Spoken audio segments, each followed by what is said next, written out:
Pemirsa, sampah plastik yang sulit diurai seringkali menjadi masalah bagi lingkungan. Tapi di tangan seorang wanita asal Madiun, Jawa Timur, limbah plastik diolah menjadi kreasi unik yang bisa dijual.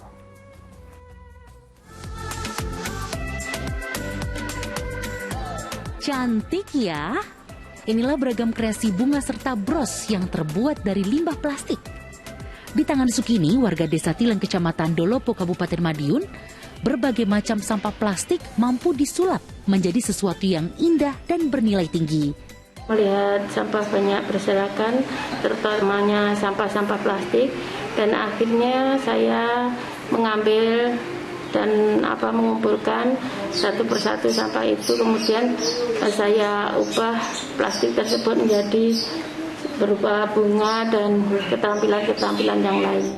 Sebelum masa pandemi, dalam sebulan ia mampu menjual puluhan kreasi bunga buatannya. Namun kini angka penjualannya menurun drastis. Campur tangan pemerintah daerah diharapkan membantu agar karya unik ini lebih mudah dipasarkan. Dirgo Suyodo melaporkan dari Madiun, Jawa Timur. Sebelum kita ke tausiah dari Ustaz Subki, masih ada lagi berita inspiratif lainnya. Di Medan, Sumatera Utara terdapat perajin berbahan dasar sabut kelapa dan sikat pembersih. Produknya mulai dari lukisan, replika, dan hiasan rumah berbentuk satwa. Berikut liputannya.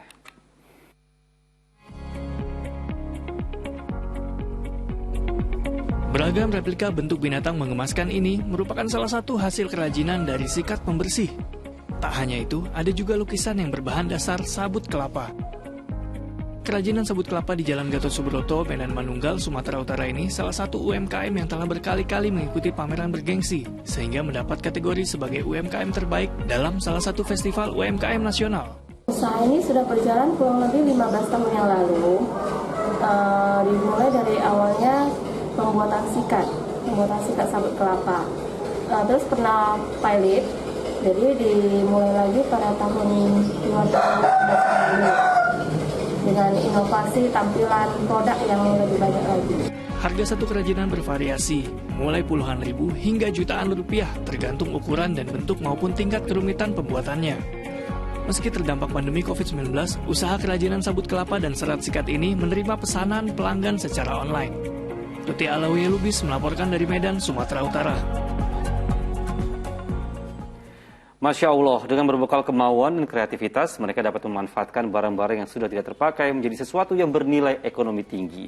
Tapi sepertinya bukan hanya kreativitas ya Ustaz, tapi juga ada kemauan dan kerja keras yang menjadi landasan seseorang dapat istiqomah dengan kreasi dan mimpinya. Yang ingin saya tanyakan kepada Ustaz adalah bagaimana sih Ustaz posisi kerja keras dalam sudut pandang Islam?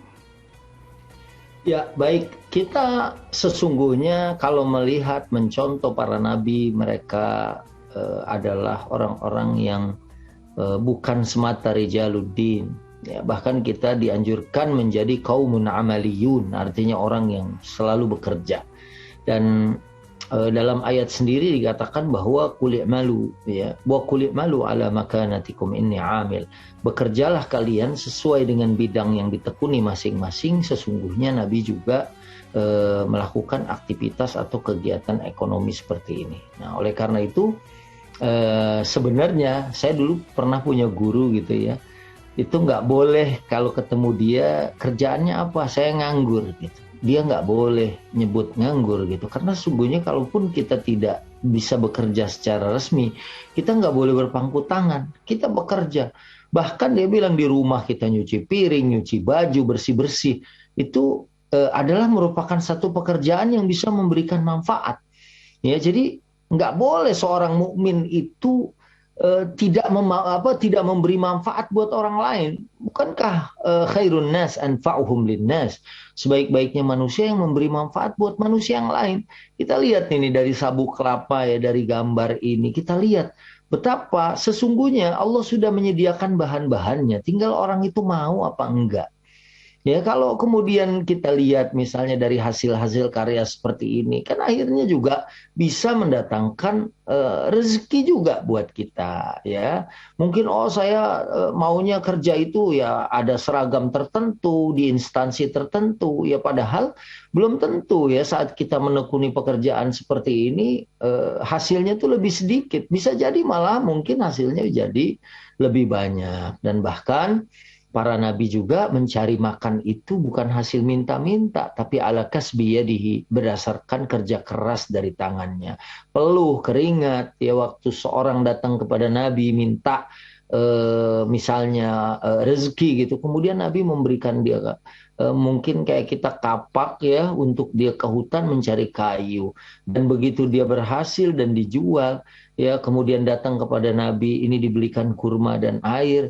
Nabi berkenan untuk menikmati rezeki yang dihasilkan dari peluh atau keringat sendiri, dan ini adalah merupakan harta halal yang akan menjaga diri dari meminta-minta, berarti menjaga kehormatan hidup kita selama kita di dunia dan di akhirat.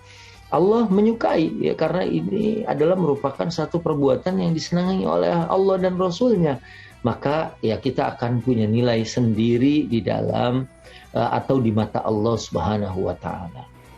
Baik Ustaz, Alhamdulillah. Terima kasih banyak Ustaz Subki Al-Buguri atas waktu dan juga tausiah yang diberikan untuk seluruh pemirsa Ajwa TV. Semoga kita semua bisa menerima manfaat dari tausiah Ustaz. Baik, sehat selalu Ustaz. Saya pamit. Assalamualaikum warahmatullahi wabarakatuh. Waalaikumsalam warahmatullahi wabarakatuh.